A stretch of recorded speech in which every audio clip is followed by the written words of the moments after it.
kemudian hijrah dengan sembrono mengutip surat Al-Baqarah ayat 216. Surat Al-Baqarah ayat 216, amanu, hajaru, jahadu. Ini barangkali Mas Egi Sujana memang perlu silaturahmi lagi. Dulu dia sahabat saya baik kok nggak begitu. Barangkali dia harus ngopi di pondok pesantren. Jadi tidak bisa digeneralisir bahwa ini hukum Allah, Allah punya Tuhan, Allah itu Tuhan, Tuhan punya hukum, maka kita harus menggunakan hukum Allah karena ketuhanan yang Maha Esa. Ini tafsir yang dangkal sekali, sembrono banget. Anda seolah-olah sudah melebihi Rasul. Assalamualaikum warahmatullahi wabarakatuh. Segala puji bagi Allah, salawat dan salam tercurah kepada junjungan kita Nabi besar Muhammad SAW yang kita sangat harapkan syafaatnya nanti di yaumil akhir. Allahumma amin. Saudaraku yang dimuliakan Allah Subhanahu wa taala, saat ini masyarakat awam seperti kita rakyat begitu bingung dengan kondisi yang terjadi. Banyak mereka yang mengaku mengerti agama, kemudian mengutip sebuah ayat, ya, kemudian dengan berikan Allahu Akbar, mereka bilang hijrah, hijrah, jihad, jihad. Bodohnya kita hanya mengikuti saja tanpa cross check yang sebenarnya asbabul nuzulnya itu seperti apa dulunya. Ya, kita semua bingung. Ulama mana, kiai mana yang harus kita ikuti? Ya, ada baiknya setiap kita mengetahui sebuah ayat atau hadis, kita tahu runtutannya, asbabul nuzulnya seperti apa. Ya, agar kita tidak terperosok kemudian kita menelan mentah-mentah ayat tersebut. Damaian, kalau perlu tanpa perang. Untuk apa perang? Perang itu dalam hukum politik sebagai diplomasi terakhir, harus dilakukan diplomasi yang lain. Maka ketika seseorang kemudian melansir bahwa perang itu harus untuk mencapai kedamaian, itu logika yang salah dan dasarnya juga tidak begitu benar. Ada seorang sahabat saya, Mas Egi Sujana, mengatakan bahwa dasar Islam itu adalah iman, kemudian jihad, kemudian hijrah, dengan sembrono mengutip surat Al-Baqarah ayat 216. Itu harus dilihat dalam konteks fungsi agama. Saya memahaminya dari surat Al-Baqarah ayat 216, amanu, hajaru, jahadu. Ini tiga kesatuan yang nggak bisa-bisa. Keimanan itu harus dibuktikan dalam bentuk perubahan nilai menjadi hijrah. Hijrah nggak bakal tercapai kalau tidak ditopang oleh suasana jihad. Tidak ada kalimat itu. Ya, heran sekali ya dengan Egi Sujana yang basicnya sebenarnya itu pengacara. Dia gampang sekali, mudah sekali mulutnya untuk mengutip ayat-ayat, mengutip hadis untuk dijadikan sebuah senjata. Ya, karena ini kebodohan kita rakyat ya. Dari surat Al-Baqarah ayat 216, amanu, hajaru, jahadu. Kalimat itu hanya Al-Quran, ayat itu hanya menampilkan sudah saatnya engkau berjihad. Jadi imannya nggak ada, kemudian jihadnya nggak ada, kemudian hijrahnya nggak ada. Sebenarnya konteks yang dibacakan oleh Mas Egi Sujana itu barangkali innalladzina amanu wa hajaru wa jahadu fisabilillah bi amwal wa anfus. Nah, kalau ini konteksnya innalladzina amanu, wahai orang-orang yang beriman, dianjurkan dan setengah wajib saat itu karena kondisional untuk melakukan saat itu ya. Why? Kenapa? Karena Rasulullah menyebarkan agama di Mekah tidak menemukan kedamaian, bahkan nyawanya terancam. Dikeroyok oleh 12 suku Quraisy yang masih sedara sebenarnya, masih seketurunan. Iya. Akan dibunuh. Maka diwajibkan hijrah untuk menyelamatkan diri. Konteksnya saat itu. Ini yang penting. Maka hijrah di sini untuk menyelamatkan diri, nyawa dan dakwatul Islam ke daerah yang aman dan bisa menerima dengan benar dakwahnya Rasulullah. Bukan berarti Rasulullah lari dari takdir. Kalau mati ya mati. Udah, itu logika yang gendeng banget. Karena di sini terancam. Rasulullah pernah hijrah ke Taif dan gagal. Hijrahnya ke Madinah, ya, hijrah yang kesekian. Ke Taif itu juga Rasulullah dilempari batu sampai kakinya berdarah-darah. Sehingga wakila malaikat Jabal atau malaikat gunung, kemudian mengatakan, ya Rasulullah, bagaimana kalau orang Taif ini tabrui gunung saya saja? Rasulullah malah mengatakan, tidak usah.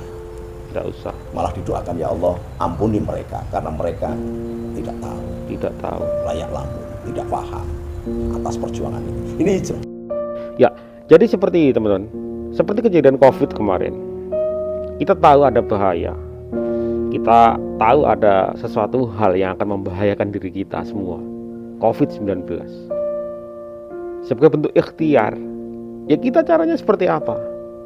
Bukan karena ya Allah saya sudah pasrah dengan Allah, dengan kalau COVID itu memang Allah mengizinkan pasti tidak akan saya terkena COVID. Itu namanya konyol. Kita harus diwajibkan untuk ikhtiar apapun yang terjadi. Dan di sini Kanjeng Nabi Muhammad mengajarkan kita untuk ikhtiar. Berusaha untuk menyelamatkan diri itulah bagian dari usaha. Ya, karena situasinya sudah tidak memungkinkan. Akhirnya Rasulullah hijrah. Kita lanjut. Maka kalau ayat yang dibaca oleh Mas Egi Sujana nggak nyambung gitu loh. Hijrah itu untuk menyelamatkan dakwatul Islam. Nah persoalannya kalau di Indonesia ini mau hijrah kemana? Indonesia memang tidak aman. Maknanya hijrah itu memindahkan. Maka kata Madinatul Munawwaroh itu kota. Kota itu zaman dulu bermakna negara. Oh, ini yang perlu dipahami. Sehingga ketika sampai di Madinah, Rasulullah mengatur, menemui kepala sukunya Yahudi, kepala sukunya Nasrani, kepala sukunya Zoroaster, kepala sukunya Bahai, semua agama-agama Sabi'in yang jumlahnya hampir 360 itu ditemuin, kemudian dibikinlah kesepakatan bersama mengatur negara. Jangan disamakan Indonesia dengan kejadian waktu itu. Mas Egi Sujana memang perlu silaturahmi lagi. Dulu dia sahabat saya baik kok, nggak begitu. Barangkali dia harus ngopi di pondok pesantren. Apalagi kalau mengatakan Pancasila, negara Pancasila itu Allah. Allah punya hukum. Perlu diketahui, pada zaman Nabi yang sudah 1000 sekian ratus tahun aja, Rasulullah tidak pernah menerapkan hukum Islam kepada orang yang tidak Islam. Iya. Maka ketika ada orang Yahudi melanggar hukum, menggunakan kitab Taurat dan Zaburnya. Ketika ada orang Nasrani melanggar hukum, menggunakan Injilnya, dan seterusnya, dan seterusnya. Jadi tidak bisa digeneralisir bahwa ini hukum Allah, Allah punya Tuhan, Allah itu Tuhan, Tuhan punya hukum, maka kita harus menggunakan hukum Allah karena ketuhanan yang Maha Esa. Ini tafsir yang dangkal sekali, sembrono banget. Anda seolah-olah sudah melebihi Rasul. Rasul yang demikian agungnya saja tidak pernah memaksakan umat lain menggunakan Al-Quran. Kok Anda ini sudah mengakui bahwa Indonesia ini ada 600 suku, bahasa, budaya, adat istiadat, mau menggiring ke dalam sistem khilafah. Sampai ini sebenarnya paham apa tidak dengan agama? Sebaiknya Mas Egi berbicara di ranah hukum saja, jangan di ranah agama. Karena ayat yang sampai baca salah. Kalau innal ladzina amanu, wahai sesungguhnya orang-orang yang beriman itu diwajibkan hijrah karena terancam bahaya.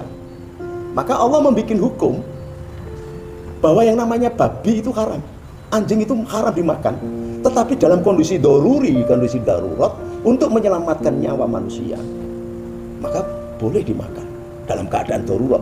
Nah, ayat tadi itu menunjukkan darurinya, maka Rasulullah harus menyelamatkan diri ke Madinah. Tujah itu memang dianjurkan untuk berjihad. Karena apa? Setelah Rasulullah sampai ke Madinah, ini konteks ayatnya dan asbabun nuzulnya. Jadi harus paham betul Mas Egi. Hati-hati dong, sampai tokoh kalau ngomong jangan sembarangan. Kemudian ada terusannya tujah itu. Iya. Bi amwal wa anfus, iya. Karena apa? Setelah sampai Rasulullah dan rombongan sampai ke Madinah, kemudian terjadilah perjanjian Hudaibiyah. Dari perjanjian Hudaibiyah itu saling menenggang rasa selama 10 tahun dan tidak boleh berperang, tetapi oleh kafir Quraisy dibunuh sebagian umat muslim yang ada di Madinah. Maka batal itu perjanjiannya. Dianjurkan untuk berjihad. Berjihad kenapa? Berjihad membela Madinah sebagai negara, dalam tanda petik kota Madinatul Munawwaroh. Jadi konteksnya berjihad ini membela diri, karena Rasulullah tidak pernah menyerang orang. Apalagi ada Ustadz Basalama yang mengatakan bahwa Islam ditegakkan, dikembangkan dengan pedang. Ngawur itu. Ustadz, bagaimana pendapat Ustadz bila ada orang-orang Nasrani yang mengatakan Islam itu diekspansi dengan pertumpahan darah, dengan jihad? Dan bagaimana pendapat Ustadz juga dengan masalah poligami? Mereka menghardik masalah poligami. Itu subhanallah, saya bicara hampir 4-5 menit mungkin hanya menjawab pertanyaan ini. Waktu itu saya bilang, kalau seandainya ada orang Nasrani, Yahudi, semua orang kafir yang mengatakan kepada Anda Islam dikembangkan, diekspansi dengan pertumpahan darah, katakan iya. Kok bisa ya? Setahu saya, ketika saya belajar agama, Islam dikembangkan dengan dialog. Islam itu rahmatan lil alamin. Islam itu hanya kebutuhannya membela diri. Kalau dia diserang, maka Islam akan membela diri dengan segenap darah dan perjuangan. Jadi nggak ada kisahnya Islam itu menyerang duluan. Biasanya diserang dulu, baru umat Islam akan membela diri. Setahu saya seperti itu. Ya, jadi itu teman-teman, kita belajar agama yang secara benar. Ya, kita tahu runtutannya. Jadi kita nggak asal menelan mentah-mentah setiap ayat hadis, karena untuk mengetahui, untuk menafsirkan ayat butuh orang-orang yang khusus ya. Bukan hanya dia sekedar tahu ayat kemudian menafsirkan sendiri, bukan seperti itu. Ya, jadi kita jadi masyarakat harus lebih cerdas lagi supaya kita tidak terperosok. Terima kasih. Mohon maaf atas segala salah kata. Billahi taufiq wal hidayah. Assalamualaikum warahmatullahi wabarakatuh.